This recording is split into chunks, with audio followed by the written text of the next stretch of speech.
So మనం అంటే మీకు గుర్తుందో లేదో మీ ఆకతాయి హంతం ఆ సినిమాల టైంలో ఆ ప్రెస్ మీట్లో మనం కలిసాము. మీరు గుర్తు లేకుండా ఎలా ఉంటారు. సో ఎందుకని అదే ఇప్పుడు అందరికీ కూడా ఒక్కసారి యాక్చువల్గా ఇప్పుడే మామూలుగా ఒక 2 వారాల నుంచి తిరగబడరా సామాని మేము ఒక సినిమా గురించి మాట్లాడుకున్నాం. రాజ్ తరుణ్ రాబోయే సినిమా అప్కమింగ్ సినిమా అది ఫస్ట్ వచ్చేది అని చెప్పేసి. సో మీ సినిమా అండర్ ప్రొడక్షన్లో ఉన్నప్పటి నుంచి తెలుసు మనకి. అయితే ఇప్పుడు సడన్గా మీరు ట్రైలర్ రిలీజ్ చేశారు. ఆ ట్రైలర్ చూస్తేనేమో కరెక్ట్గా ప్రస్తుతం జరుగుతున్నటువంటి రాజ్ తరుణ్ జీవితంలో సంబంధం కొంచెం 1-2 ఆ డైలాగ్స్ కానీ ఆ అంశాలు కానీ మ్యాచ్ అట్లా అనిపించినాయి.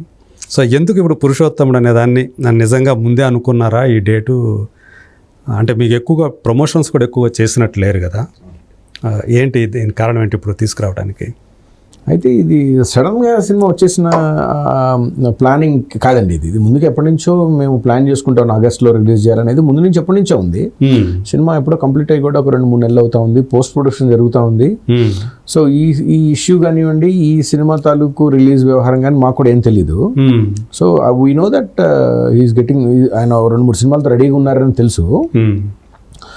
రిలీజ్ డేట్స్ అయితే మాత్రం మనకి చివరిదాకా వచ్చేదాకా కూడా రిలీజ్ డేట్ ఈ రోజుల్లో చెప్పలేని సిచ్యువేషన్. ఎందుకంటే సినిమా చేయటం ఒక ఎత్తు అయితే రిలీజు, ఆ డేటు, దాని తాలూకు వేరే సినిమా వాళ్ళు ఎవరు వస్తున్నారు ఇవన్నీ చూసుకోవాలి, బిజినెస్ అన్నీ చూసుకోవాలి. సో ఏదో హాలీవుడ్ సినిమాల లాగా వచ్చే సంవత్సరం పలానా డేట్కి చేస్తున్నాం అనే అవకాశం తెలుగులో దాదాపుగా 90% సినిమాలకు ఉండదు. అంటే లేదు పెద్ద హీరోలు అయితే తప్ప. ఇప్పుడున్న చిన్న సినిమాలకు ఎప్పుడైనా సరే ఒక వారం ముందులో 10 రోజుల ముందులో తెలుస్తుంది. వచ్చే వారం పలానా శుక్రవారం సినిమాలు ఏం లేవురా ఐసే, అలా ఆ మూడ్లో ఉంటాం.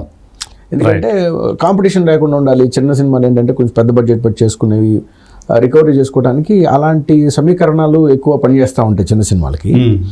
మేము పెద్ద బడ్జెట్తో చేసిన సినిమా కూడా మేము ఆగస్ట్లో రిలీజ్ అవ్వాలనే ప్లాన్ ఎప్పటి నుంచో పెట్టుకుని ఉన్నాం. We are suppose to release this film on August 2 actually. అవునా? యాక్చువల్ మీరు August 2 అనుకున్నారు. August 2 రావాలి. Tiragabadda Swami suppose to release on July 19 actually. Okay, అది ఈ మంత్ రావాలి, ఈ పాటికి రిలీజ్ అయిపోవాలి, యాక్చువల్లీ రిలీజ్ అయిపోవాలి. సో మేము మాకు తెలిసిన సమాచారం, ప్రొడ్యూసర్ సమాచారం కూడా దగ్గర నుంచి కూడా అదే ఉండేది. సో కొన్ని అనేవారి కారణాల వల్ల వాళ్ళు 19 నుంచి టక్మన్ 2కు వచ్చారు. I don't know the reasons, producer గారు చెప్పడం తెలియదు. సో ఒకే రోజు ఒకే హీరోది 2 సినిమాలు రిలీజ్ అవడం అనేది చాలా అదొక పెద్ద ప్రాసనం. అది అంత ఆరోగ్యకరమైనటువంటి విషయం కూడా మంచిది కాదు. So we have to go back. So మాకు ఆగస్టు ప్లాన్ది మేము ప్లాన్ చేసుకొని మీరు చెప్పినట్టుగా ప్రమోషన్స్ కానివ్వండి, బిజినెస్ కానివ్వండి, థియేటర్స్ కానివ్వండి, ఆ మూడ్లో ఉన్నాం అనమాట. సో ఎప్పుడైతే వాళ్ళు 2కి అనౌన్స్ చేశారో అది మాకు ఇంకా అక్కడి నుంచి జరగాలి. అయితే వెనక్కి జరగాలి. వెనక్కి జరిగితే మనకి ఇస్మార్ట్ శంకర్ లాంటి 10 సినిమాలు ఇంకో 4 వచ్చేస్తూ ఉన్నాయి. మళ్ళీ మనం ఆగస్ట్ నుంచి సెప్టెంబర్కి వెళితే 4 పెద్ద సినిమాలు రెడీగా ఉన్నాయి. ఇంకా ఆ తర్వాత ఏం జరుగుతుందో మనం తెలియని సిచ్యువేషన్. సో చాలా పెద్ద బడ్జెట్తో ప్రొడ్యూసర్స్ సినిమా చేశారు. ఎప్పుడైనా పెద్ద బడ్జెట్తో చేసినప్పుడు కొత్త ప్రొడ్యూసర్స్కి ఎలా ఉంటుంది అంటే లేట్ చేసిన కొద్దీ వాళ్ళ మీద భారం పడిపోతూ ఉంటుంది. అంతేగా ఫైనాన్షియల్గా భారం పడుతూ ఉంటుంది కదా, పడిపోతూ ఉంటుంది. సో ఏదైనా సీనియర్ ప్రొడ్యూసర్స్ అయితే they can manage or they know how to do it. కొత్త వాళ్ళకి ఏంటంటే కొంచెం అటెన్షన్ ఉంటుంది. ఇదే ఫస్ట్ ఫిల్మ్ వాళ్ళకి, ప్రొడ్యూసర్స్ ఇదే ఫస్ట్ ఫిల్మ్ అండి. శ్రీదేవి ప్రొడక్షన్స్ మీద చేసాము. సో మేము ఆలోచించి ప్రొడ్యూసర్ గారు నేను కలిసి కూర్చొని మిగతా వాళ్ళందరితో చర్చించేసినంటే okay let's come for 1 week before, ఒక వారం ముందర కన్నా వద్దాం మనం, తర్వాత వచ్చే అవకాశం లేదు కాబట్టి, ఎందుకంటే వాళ్ళు అనౌన్స్ చేసేసారు. సో అందుకని జస్ట్ మేము 2వ తారీఖు మీద ఒక వారం ముందుకి July 26వ తారీఖుకి ఇంకా తప్పలేదు మాకు. మమ్మల్ని అంటే ఒక వారం గ్యాప్లో 2 సినిమా ఒకే హీరో 2 సినిమాలు రాబోతున్నాయి. If they releasing on 2nd that's gonna B double bonus. మీకు ఈ విషయంలో ఒక డ్రాబ్యాక్ ఒకటి ఉంది కదా, ఎందుకంటే ప్రమోషన్స్కి ప్రస్తుతం ఉన్న సిచ్యువేషన్లో రాజ్ తరుణ్ బయటికి రాలేని పరిస్థితిలో ఉన్నాడు. సో మీరు ట్రైలర్ రిలీజ్ కూడా వితౌట్ హిమ్ మీరు రిలీజ్ చేశారు. అవునండి. సో తను రాలేమని మరి ఇప్పుడు అంటే మీ ప్రమోషన్స్ పాయింట్ ఆఫ్ వ్యూలో చూసుకున్నా కానీ అది ఎంతవరకు మీకు వర్కౌట్ అవుతుంది ఈ బిజినెస్ పరంగా? పబ్లిసిటీ అనేది ఆశించిన స్థాయిలో, ఎందుకంటే మెయిన్ లీడ్ యాక్టరే లేకుండా చేస్తే అది ఎంతవరకు మీకు వర్కౌట్ అవుతుంది? కరెక్ట్ మీరు చెప్పింది కొంతవరకు వాస్తవమే, ఆలోచించదగ్గ విషయమే. అయితే ఏంటంటే ఈ ఫిల్మ్ అంటే ఇప్పుడు హీరో గారు లాస్ట్ సినిమా అంతా ఆయనే ఉన్నాడు, ట్రైలర్లో కానీ టీజర్లో కానీ ఆయనే ఉంటాడు. తర్వాత కంపల్సరీ రిలీజ్ టైంకి ప్రీ రిలీజ్ ఈవెంట్కి కానీ తర్వాత ఇంటర్వ్యూస్కి ఆయన దాదాపుగా అందుబాటులోకి వస్తాడు నాకు తెలిసి. సో ఏదైతే మనం ట్రైలర్ లాంచ్ ఏదైతే అనుకున్నాం ఈ ముందు ఇప్పుడు అనుకున్నాం ఆయన అందుబాటులో లేవటం అనేది అది చాలా పెద్ద డ్రాబ్యాక్ అని నేను అనుకోవట్లేదు. ఎందుకంటే ఇది ఓన్లీ రాజ్ తరుణ్ గారిది ఒక సోలో ఇమేజ్ మీదో లేకపోతే ఇంకో దాని మీద వెళ్ళే సినిమా అయితే కనుక నిజంగా ఆయన రాకపోవడం కొంచెం లోటు ఉండేది. మనకి ఫిల్మ్లో తీసుకుంటే అండి ఇది ఒక చాలా ఫిల్మ్ ఫ్రెటర్నిటీ అంతా ఉంటారు ఈ సినిమాలో. మన ప్రకాష్ రాజ్ గారి నుంచి రమకృష్ణ గారు, మురళీ శర్మ గారు, బ్రహ్మానందం గారు, బ్రహ్మాజీ గారు, ప్రవీణ్, సత్య, ఒక డైలాగ్ కౌశల్య గారు. సో మీరు మనం ఎక్కడ చూసుకున్నా కూడా స్క్రీన్ అంతా చాలా నిండుగా చాలా పెద్ద ఫిల్మ్ చూస్తున్న ఫీలింగ్ కల్పిస్తూ ఉంటుంది. సో ఏంటంటే మేము హీరో గారు లేని పక్షంలో ఏదైతే పక్క ఆయుధాలు ఉన్నాయో మేము మిగతా ఆయుధాలతో ముందుకు వెళ్లాల్సిన సిచ్యువేషన్ వచ్చింది. యుద్ధం అనివార్యమైనప్పుడు దిగి యుద్ధం చేయడం తప్ప మిగతా అస్త్రాలని కొంచెం బాగా పదును పెట్టుకొని వెళ్ళాల్సిన సిచ్యువేషన్ ఉంది. కాకపోతే నేనేమనుకుంటానంటే రిలీజ్ 11 గంటల వరకే ఎవరైనా పనిచేస్తారండి. ఎవరి ప్రమోషన్స్ అయినా కానివ్వండి ఏమైనా మొదటి షో వరకే పనిచేస్తాయి, ఆ తర్వాత సినిమానే మాట్లాడాలి. సో కాబట్టి మాకు సినిమా మా కథ మీద సినిమా మీద ఉన్న మాకు విపరీతమైన నమ్మకం వల్ల మరి లేకపోతే బయట మాకు అనిపిస్తున్న పాజిటివ్నెస్ వల్ల కానీ మేము we thought that is not big drawback, అది పెద్ద డ్రాబ్యాక్ అవుతుందని మేము అనుకోలేదు. మరి ఇప్పటి వరకు అయితే మాకు ఆ తాలూకు ఎఫెక్ట్స్ ఏం కనబడలేదు. మార్కెట్ వైజ్ నుంచి విపరీతమైన రెస్పాన్స్ మిగతా టైంలో ఎంత ఉండేది కాదేమో అనిపిస్తుంది. ఇప్పుడు చాలా మంచి రెస్పాన్స్ ఉంది. టైటిల్ కూడా పురుషోత్తముడు అని పెట్టడం కూడా కొంతమంది మాట్లాడుతూ ఉన్నారు. ఇది కథని సినిమా చూసి బయటకు వచ్చిన తర్వాత ఈ పురుషోత్తముడు అనేది ఎందుకు పెట్టాల్సి వచ్చింది ఎందుకనేది జనాలకు తెలుస్తుందండి. ఇప్పుడు మా షూటింగ్ అయిపోయి పోస్ట్ ప్రొడక్షన్ అయిపోయి ఇప్పుడు 2-3 నెలలు అవుతుంది.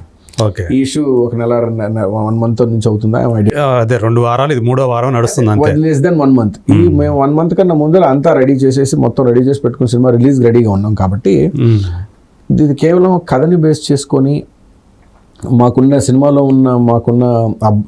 కథాబలాన్ని బేస్ చేసుకొని ధైర్యంగా ముందుకు వస్తున్న ఫిల్మ్ అండి ఇది. సో ఇలాంటి ఇష్యూ లేకపోతే ఇంకా చాలా బాగుండేది అనిపించింది కానీ బట్ అనివార్యం అన్నట్టుగా దిస్ మస్ట్ ప్రాసెస్ అనిపించింది.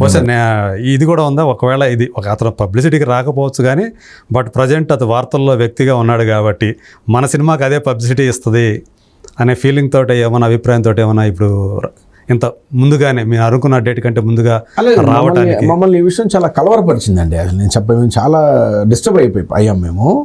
అరే ఇలాంటి సిచ్యువేషన్లో రిలీజ్ టైంలో ఇలా ఎందుకు జరిగిందని ఇంకా ఫస్ట్లో చాలా బాగా కలవరం వచ్చింది. అసలు నిద్రలేని రాత్రులు 3 ఎదుర్కొన్నాను. అరే ఏంటి మీరు కూడా నాకు చాలా టెన్షన్. ఎందుకంటే రాజ్ తరుణ్ గారిని హీరో గారిని ఆ టైప్ ఆఫ్ సైకాలజీలో నేను ఎప్పుడు అతన్ని గమనించలేదు. ఇప్పుడు he was very very very comfortable and very very good person.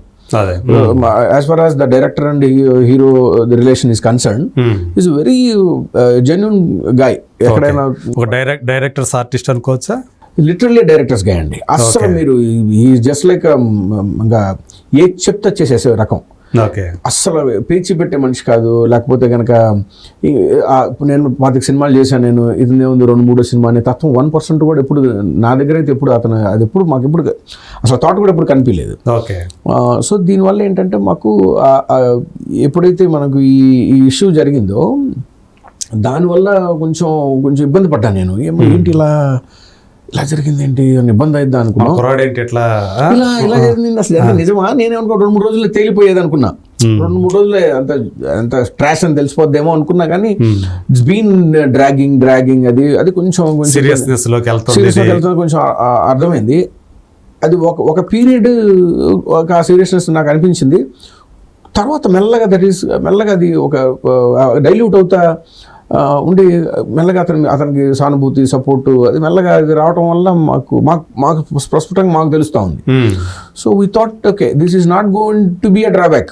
అతని సినిమాకి డ్రాబ్యాక్ కాకపోవచ్చు అని గట్టిగా మాకు అనిపించింది. ఎందుకంటే మాకు వచ్చిన రెస్పాన్స్ కానివ్వండి. రెండోది ఏంటంటే పర్సనల్ లైఫ్కి సినిమా లైఫ్కి లింక్ పెట్టడం అనేది అంత సబబు కాదేమో అని చెప్పి నా అభిప్రాయం. ఒక ప్రొడ్యూసర్ కష్టపడి ఒక సినిమా తీస్తాడు, కొన్ని కోట్లు ఖర్చు పెట్టి ఎంతో కష్టపడి సంపాదించిన డబ్బులు. ఒక డైరెక్టర్ రాత్రింబోళ్ళు కష్టపడి కథ రాసుకొని దాన్ని ఎంతో ప్రేమించి నిద్రలేని రాత్రిగా ఎన్నో తయారు చేస్తాడు. దానికి మేము ఎంతో ఒక టీంని తీసుకుంటాము, నటీనటులు తీసుకుంటాము, ఎక్కడికో వెళ్ళి ఎక్కడో కొన్ని రోజులు కుటుంబానికి దూరంగా కొన్ని నెలలు కలిసి కష్టపడి పనిచేసి ఒక ప్రొడక్ట్ని రెడీ చేస్తున్నప్పుడు ఎవరో ఒక మనిషి ఒక ఇండివిజువల్ పర్సనల్ లైఫ్ కారణంగా ఇంతమందిని సఫర్ చేయటం, సఫర్ అవ్వాల్సిన స్థితి అవడం అనేది అంత కరెక్ట్ కాదేమో అనిపించింది. So we just want to, and దానివల్ల ఏంటంటే తెలుగు ప్రేక్షకులకు ఉన్న ఒక మంచి లక్షణం నాకు అనిపించింది ఏంటంటే, సినిమా బాగుంది అంటే వాళ్ళు సినిమాని ఆదరిస్తారండి. ఎందుకంటే ఒక డైరెక్టర్ లైఫ్ ఉంది, ఒక హీరోయిన్ లైఫ్ ఉంటుంది, ఒక కెమెరామన్, ఒక ప్రొడ్యూసర్ జీవితం ఉంటుంది. ఇంతమంది జీవితాలు ముడిపడినప్పుడు ఒక మనిషిని టక్మని జడ్జ్ చేసేసి ఒక ఫిల్మ్ టక్మని తీసి పారేస్తారని చెప్పి నేను అనుకోవట్లేదు. So as far as the film is good, as far as you have got good intentions in heart, మీ ఉద్దేశాలు, మీ ఇది చాలా చాలా ప్యూర్గా అయినప్పుడు, so why don't you give a try. మీరు మంచిగా మనం పడిన కష్టాన్ని మేము ట్రైలర్లో టీజర్లో చూపించుకుందాం, జనాల్లోకి వెళదాం. ఇది అందరి సినిమా, ఇది ఒక film is a collaborative thing అండి.